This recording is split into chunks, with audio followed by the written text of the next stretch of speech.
Right, brace yourself, because what has just happened to Meghan Markle in the gilded halls of American high society is so spectacularly, so perfectly, so poetically humiliating that I had to set down my cup of Earl Grey and stare at the wall for a full minute before I could speak. The Met Gala invitations have gone out. The golden envelopes delivered to the most powerful, the most fashionable, the most culturally significant names in the entire world have landed on their doorsteps. Kris Jenner got one, Cardi B got one, Addison Rae got one, and the woman who abandoned the British royal family, renounced the most extraordinary privilege on earth, and traded it all for a Hollywood career, she did not get one. The Duchess of Sussex, who has spent the better part of 6 years telling the world that she belongs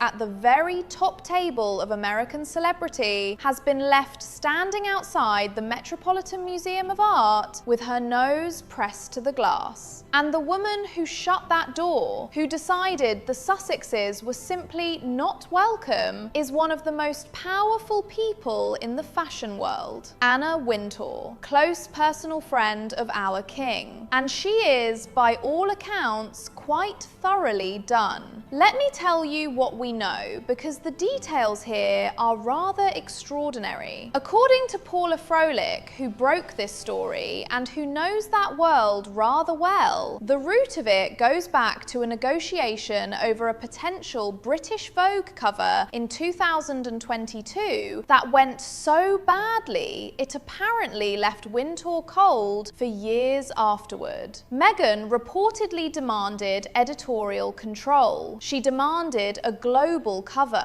and then she insisted on a direct Zoom call with Wintour herself. Now, as one source told Page Six at the time, nobody gets those terms, not even Beyoncé. The audacity of walking into a negotiation with one of the most powerful editors on the planet and essentially presenting her with a list of non-negotiable demands is, I must say, the kind of brass neck that takes a very particular type of person to even attempt. Wintour did the Zoom apparently out of politeness, but one does not imagine she forgot it. It is worth pausing on that Vogue episode for a moment, because it tells you something rather significant about how this woman approaches powerful people. The assumption, apparently, was that Anna Wintour would simply be grateful for the association, that the Duchess of Sussex arriving at her door was a gift to be received rather than a negotiation between equals. Wintour has been the most influential figure in fashion for 4 decades. She has launched careers, ended them, and shaped the cultural conversation with the quiet authority of someone who has never once needed to raise her voice to be heard. The idea that she would hand over editorial control to anyone under any circumstances is the kind of misread of a room that genuinely staggers me. And then there is the Balenciaga business. In the autumn of last year, Meghan turned up uninvited to the Balenciaga show during Paris Fashion Week, arriving late and making rather a production of her entrance on the red carpet. Fashion insiders described it as tone deaf.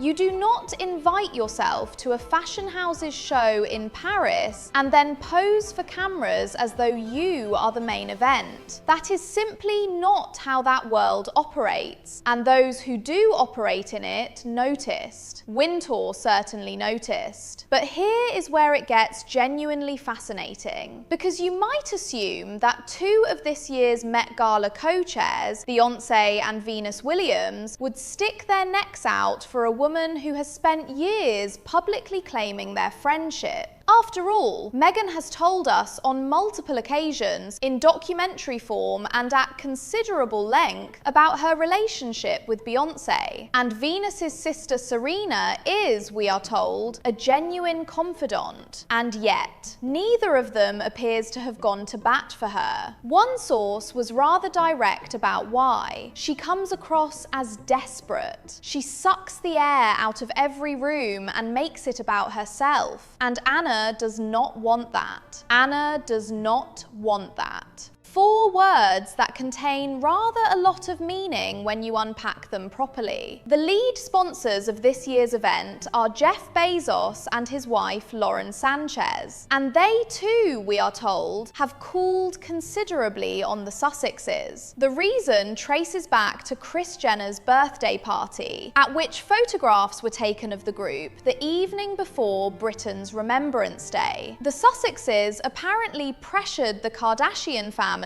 to scrub those photographs from social media. What followed was, by all accounts, precisely the kind of scene that leaves lasting impressions on people who do not forgive easily. Jeff Bezos is not a man whose goodwill is easily recovered once lost. Lauren Sanchez, who moves through that world with considerable purpose, apparently shares the sentiment. When the people writing the checks for the biggest fashion event on earth would rather not have you in the room, you are not getting into the room. It is really as simple as that. Now, one might observe that this is all very rich given what is simultaneously playing out on Meghan's Instagram. Just this week, while the story of her Met Gala exclusion was circulating everywhere, she posted a video of young Archie learning to ski with his father, captioned with heart emojis and warm maternal pride. And at the very same moment, Harry was at a conference in Washington giving a speech about the dangers of social media and the need to protect children's privacy online. I want to be absolutely precise about this because the contradiction is so startlingly neat, it almost feels scripted. The man stood at a podium warning about digital harm to children, while his wife posted their child on the internet for brand purposes. Either they have not spoken to each other recently, or they have decided that privacy is a principle that applies to everyone else's family rather more than their own. This is the pattern that has been quietly exhausting the people around them for years now. Royal editor Emily Andrews put it rather well when she described it as having their cake and eating it. They campaign against social media's harm to children. They demand privacy. They speak about protecting their family from public scrutiny. And then the Instagram posts arrive. The children at Disneyland, the skiing video, the Christmas photograph, all carefully framed so you see the back of a head or a partial silhouette. Enough to feel intimate, not enough to invite genuine criticism about overexposure. It is an extraordinarily calculated form of selective transparency. Richard Eden of the Daily Mail said it plainly: either they shun social media or they use it. They cannot criticize it on the one hand and then deploy videos of their young children on the other. And the public, who are not as silly as they are sometimes assumed to be, has rather worked it out. Hugo Vickers, who knew the late Queen and has watched this family closely, said something that struck me deeply. He suggested that the children themselves, when they are a little older, will understand how they have been used. That is not a comfortable thought, but it is an honest one. What makes the Met Gala situation so particularly telling is not the snub itself. Plenty of people do not go to the Met Gala. It is, when you strip away the spectacle, a very expensive fundraising dinner with a dress code. What makes it telling is what it represents. This was supposed to be the year it happened. 2 co-chairs with Sussex-adjacent social connections. A theme, costume art, that would have suited a duchess perfectly. An event that would have said definitively, she is here, she belongs, she has arrived at the very summit of American cultural life. And instead, what arrived was a carefully worded silence. No invitation,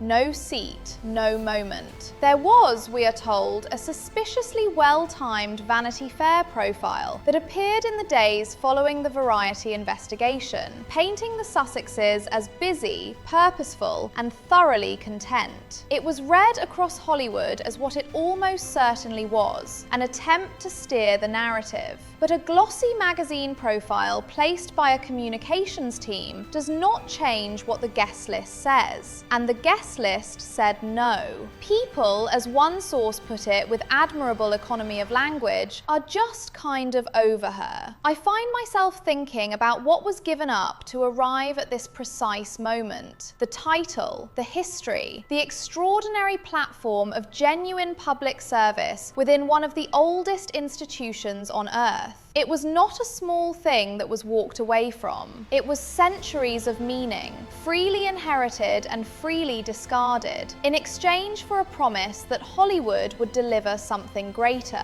And here we are in 2026, with an uninvited Paris fashion show appearance behind her, a Vogue negotiation that poisoned the well years ago, a Bezos cooling off, a Beyoncé who has reportedly found the whole business rather overwhelming, and an Anna Wintour who has, with one simple omission from a guest list, said everything that needed saying without uttering a single word. Archwell Productions, that grand vehicle for their Hollywood ambitions, is reportedly down to 2 full-time members of staff. The charitable foundation closed last year, and still the content keeps coming. The skiing videos, the Easter shopping trips, the curated glimpses of a life that is performing happiness rather more loudly than it is living it. There is a magnificent irony at the heart of all of this. The woman who told Oprah that she had not been protected, who spoke about belonging and acceptance and being welcomed, cannot get herself into the most prominent party in American fashion. Not because she has been cruelly excluded by forces beyond her control, but because the most powerful people in that world have simply assessed what she brings to a room and concluded they would prefer the room without it. That is not persecution, that is consequence. And it has arrived, as consequence invariably does, in its own time and at its own pace, rather quietly and entirely without fuss. Britain did not need the Met Gala to tell it who it was. Our institutions, our traditions, our sense of what genuinely matters, these things do not require a golden envelope to validate them. And the crown, which was apparently so constraining and so impossible to bear, is carrying on precisely as it always has, serving, enduring, and requiring absolutely nothing from Montecito to do so. The golden envelope went to Addison Rae. One cannot help but feel that somewhere in that fact lies the entire story.